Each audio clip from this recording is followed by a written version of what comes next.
kaisahan ang nararanasan ng bawat sambahayan sa kasalukuyan. Pawang mga kaguluhan at pag-aawayan sa mundo ang mga nasasaksihan at nababalitaan. Laganap ang mga kasamaan ng sanlibutan, ang nakikita at napapakinggan. Matinding kahirapan ang naidudulot sa bawat sambahayan na nauuwi sa malubhang kakapusan at kakulangan.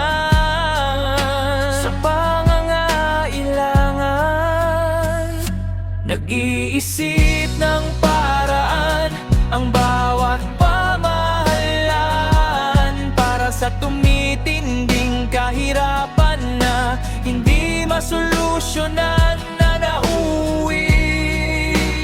Lalo sa kawalan, nakalimutan ng sambahayan, ng sanlibutan, na ang kasagutan at kasaganaan ay nasa Diyos na makapangyarihan.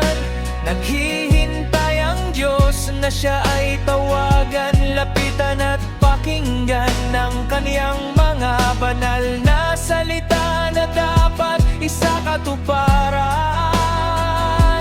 Panglingkuran ng Panginoong Diyos ng bawat sambahayan sa tunay na iglesia upang kahabagan at pagkalooban ng mga pangangailangan. Ingatan ng sambahayan, nagabay ang mga salita ng Diyos na nakasulat sa banal na kasulatan.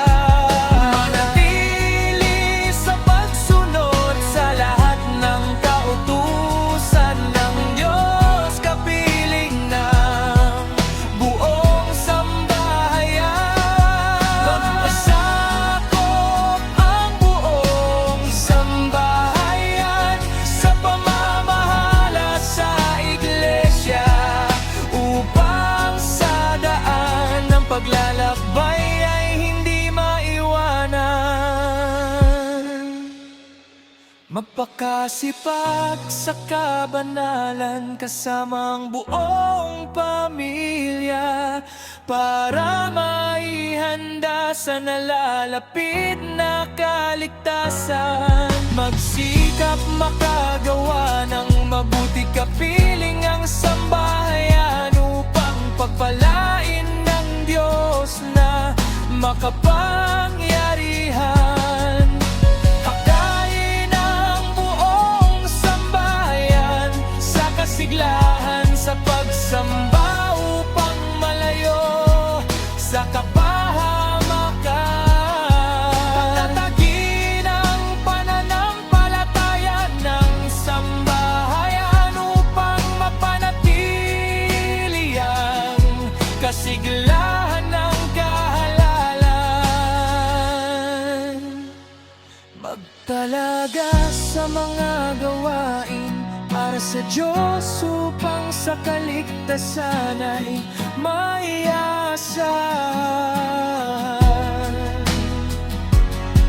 Magpatuloy sa pagsamba sa Diyos, kapiling ang buong pamilya upang maging matatag ang taglay na karapatan. Maging masunurin sa Diyos para makamit ang damat na kapayapaan ng sambahayan.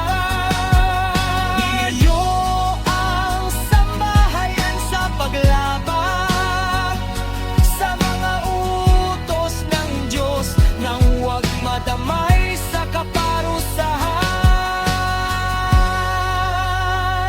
Ibilin ng mga magulang sa mga anak na layuan ng kalayaan. kasayawan at kasalanan upang maligtas sa darating na kapahamakan. Ingatan ng sambahayan, nagabay ang mga salita ng Diyos na nakasulat sa banal na kasulatan. Manatili sa pagsunod sa lahat ng kautusan ng Diyos, kapiling ng buong sambahayan. Magpasakop ang buong sambahayan sa pamamahala sa iglesia, upang sa daan ng paglalakbay ay hindi maiwanan. Magpakasipag sa kabanalan kasama ang buong pamilya, para maihanda sa nalalapit na kaligtasan.